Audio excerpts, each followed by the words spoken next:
अस्सलामुअलैकुम डॉक्टर साहब, मैं हमेशा उबला हुआ पानी पीता हूँ लेकिन मुझे फिर भी काला यरकान हो गया है।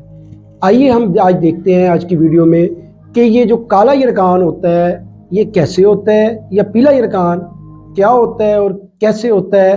आज की वीडियो के लिए इसमें देखते हैं। मैं हूँ डॉक्टर सुहेल, आपकी सेहत का दोस्त, और आप देख रहे हैं मेरा वीडियो चैनल। अगर बात की जाए वायरल हेपेटाइटिस की, तो viral hepatitis A, B, C, D और ई 5 किस्म का वायरल हेपेटाइटिस दुनिया में पाया जाता है।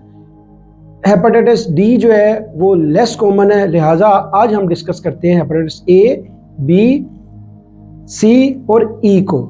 अगर देखा जाए कि हेपेटाइटिस पीला यरकान दो तरह होता है, एक पीला होता है, एक काला होता है। अगर अमूमन तौर पे बात की जाए पीला यरकान की, तो ये वायरल हेपेटाइटिस में हेपेटाइटिस ए और ई, ये जो हेपेटाइटिस होते हैं दोनों, ये करते हैं पीला यरकान। अब ये फैलते कैसे हैं और अलामात कैसे होती हैं। आया कि इनकी अलामात में तो बड़ा इजी है मरीज़ के लिए भी समझना और आम लोगों के लिए भी समझना कि ये जो पीला यरकान होता है इसमें आंखें पीली हो जाती हैं, मतली आती है, दिल ख़राब होता है, उल्टियाँ आती हैं, फीवर हो जाता है। ये सारी की सारी अलामात होती हैं पीले यरकान के अंदर। और जो अहम मोस्ट इम्पोर्टेंट चीज़ है कि ये कैसे फैलता है, तो इससे फैलने की वजह जो है वो गंदा पानी ही है, लेकिन पीले यरकान के अंदर। लेकिन काले यरकान में ये वजह नहीं होती।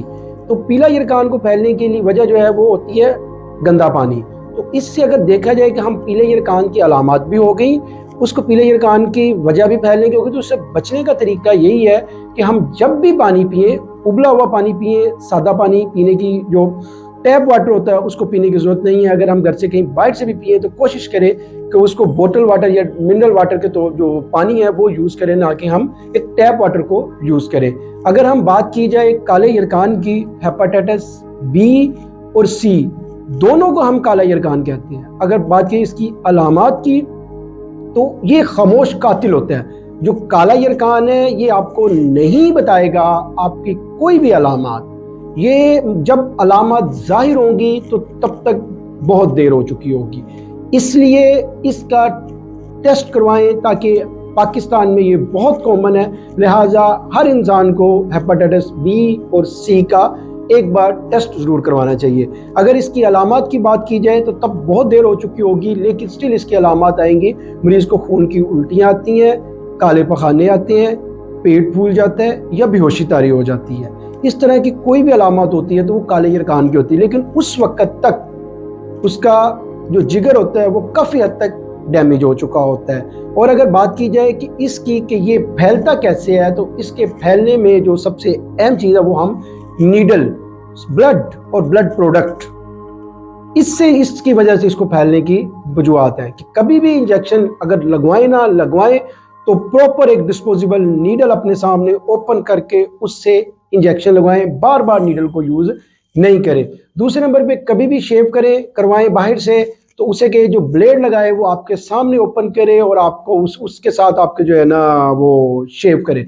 अगर तीसरे नंबर पे बात की जाए तो दांतों का काम, कभी भी दांतों से उसका कोई प्रोसीजर करवाना हो तो प्रॉपर एक दांतों के डॉक्टर साहब को मिले और उसे इंस्ट्रूमेंट स्टेरिलाइजेशन के बारे में लाजमी पूछे कि इंस्ट्रूमेंट स्टेरिलाइज हैं या नहीं है। अगर इसके अलावा बात की जाए तो ऑपरेशन, जब भी हम ऑपरेशन किसी भी जगह से करवाएं तो इंस्ट्रूमेंट जो है ना वो स्टेरिलाइज होने चाहिए, उसके साथ ये फैल सकता है।